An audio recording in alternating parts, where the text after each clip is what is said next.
Hello everyone, I'm Dongjie from Chongqing University. Our paper's title is a CFL-Reachability formulation of Callsite sensitive point analysis with built-in on-the-fly choreograph construction. Our paper has two contributions. First, we introduce a new CFL-Reachability formulation for KCFA that supports on-the-fly choreograph construction.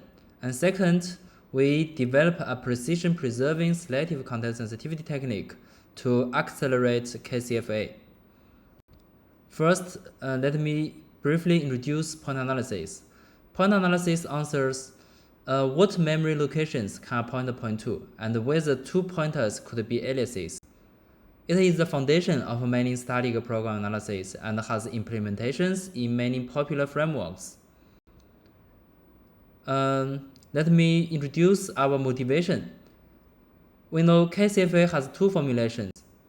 The first one is the Anderson-style inclusion-based formulation. It is widely adopted in many popular program analysis frameworks. And the second one is the CFL-Reachability formulation. It is formulated as the intersection of two context-free languages. The LLF language ensures field sensitivity, and the LC language ensures context sensitivity. We find that the two formulations are not equally precise. The second one is less precise than the first one. Let's see some examples. In this example, no matter whether we use a choreograph constructed on the fly or in advance, we will find that the call at line 18 will invoke both full methods in class A and class F. Because X here points to both E1 and F1, so we could get two valid LFC value flow paths that both object E1 and F1 could flow into this variable of the full method in class E. Obviously, the second one is spurious. LFC also leads applications that build upon it to lose precision. For example, our previous work, select X, loses precision due to the imprecision of LFC. In this paper, we aim to develop a precision-preserving selective content sensitivity technique to accelerate KCFA. So this is our motivation. So we build a new CFL-Reachability formulation to fix the imprecision of LFC. Our formulation LDCR supports built-in on-the-fly choreograph construction, giving a virtual core. Let M prime be a target method on the context C, and Pi be a parameter of AI in method M prime. There are three challenges to be solved. Challenge 1, how to pass R to this variable in method M prime. Challenge 2, how to establish a CFL-Reachability path from AI to Pi on the context C while associating to receiver variable R to trigger dynamic dispatch. And challenge 3, how to pass AI to Pi without changing context C. We address these challenges by formulating LDCR as the intersection of three context-free languages. LC here is same as the one in LFC language, and I will explain LD and LR shortly. To support the new CFL-Reachability formulation, we use the new PAG construction rules here. For new statement, we encode the type of the object into the edge labels, and for method parameters, we model them as the fields of this variable. Below shows the PAG of the example code using the above construction rules. Here is the LD grammar. We address the first challenge by requiring new T to match dispatch T, as shown in this production. And look at this PAG. We can find that both A1 and B1 code flows to this variable in the full method of class A in the traditional LF language. But in LD language, we can see only A1 code flows to this variable in full method of class A, because new A matches dispatch A here. but the second one is invalid because new B does not match dispatch A. We address the second challenge by modeling parameter parsing as stores and loads, and also enforce LC. Let LDC equals LD intersects LC.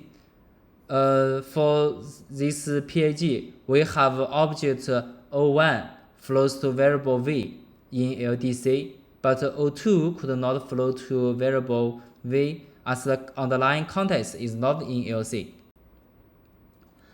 LDC is not precise. Let's see an example. Follow the blue arrows. We can find that the object I1 in LDC can flow to both P and Q.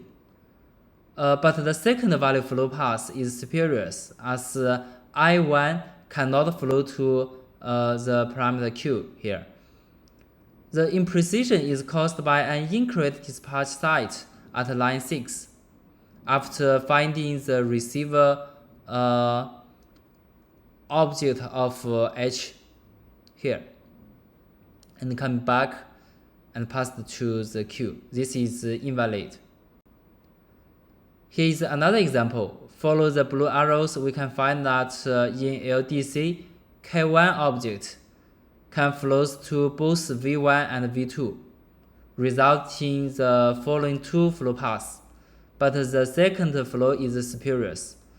LDC loses precision in this case because when coming back from finding the receiver object for J via the H9, the dispatch context is different.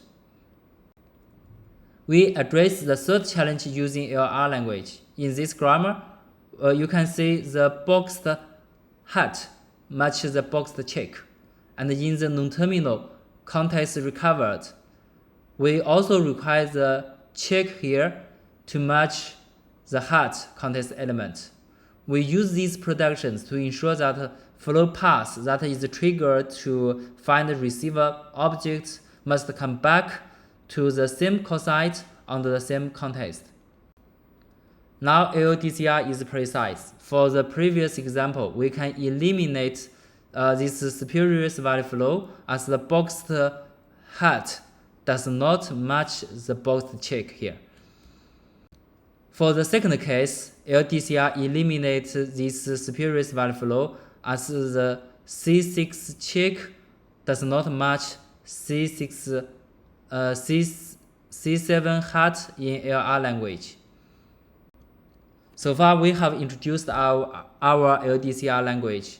We demonstrate that KCFA is a special kind of context-sensitive language that can be expressed as the intersection of multiple context-free languages. Based on LDCR, we have developed P3 context, a selective context sensitivity technique for accelerating KCFA. The selective context sensitivity technique only applies context sensitivity to some so-called precision critical variables and objects. Here is the criterion for the selection. A node N is precision critical if it is on a flows to path from some object O to some variable V, and the subpaths PON and PNV are both in LC language, and it has incoming and outgoing non-empty context. Verifying the criterion is undecidable, so we need to perform regularization on LDCR. We first regularize LR to the following grammar, and we then regularize LD to LDR following a series of over-approximations. Finally, we keep LC unchanged, and we eventually over-approximate LDCR with the intersection of LDR and LC. Here, LDR is equivalent to the following DFA. Then we can verify the selection criterion. We first replace LF here to LDR and use the balanced edges to ensure CS-C2 condition. We assume every these variable are not null That means there are always some objects that can flow to this variable. Then CSC1 and CSC3 can be replaced with the following condition. That means we can transit on this DFA from some this variable under the flow steps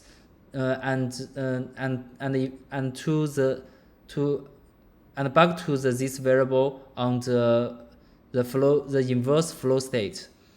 And the node n at state q is on such a path. Because the DFA has the following two properties, we can use these properties to simplify the condition to its equivalent form here, shown here. The n belongs to Rs means that node n at state S is reachable from node Z of some method M in state flows. And finally, we use the following rules to compute the relation R. We theoretically guarantee that KCFA produces exactly the same points-to information when performed with selective context sensitivity on the P3 context. Our tool is implemented on top of SelectX in about 500 lines of code. Here is our artifact. We choose SelectX, Zipper, and KCFA as the baselines, and evaluate on benchmarks from the latest decouple benchmark suite. The above two figures show the precision loss of SelectX and Zipper, respectively. P3 context is precision preserving, so in terms of precision loss, P3 context is less than SelectX, which is less than Zipper. We also compute the speedups. The above two figures shows the speedups of the three tools over 1 CFA and 2 CFA. For 1 CFA, P3 context is faster than Zipper, which is faster than SelectX. For 2 CFA, Zipper is faster than SelectX, which is faster than P3 context. No one can make 3 CFA scalable. In summary, we introduce a new CFL-Reachability formulation for KCFA, and based on this formulation, we develop a precision-preserving acceleration technique for KCFA. That's all for the presentation. Thanks for listening. If you have any questions about our paper, please contact me via this email. Bye-bye.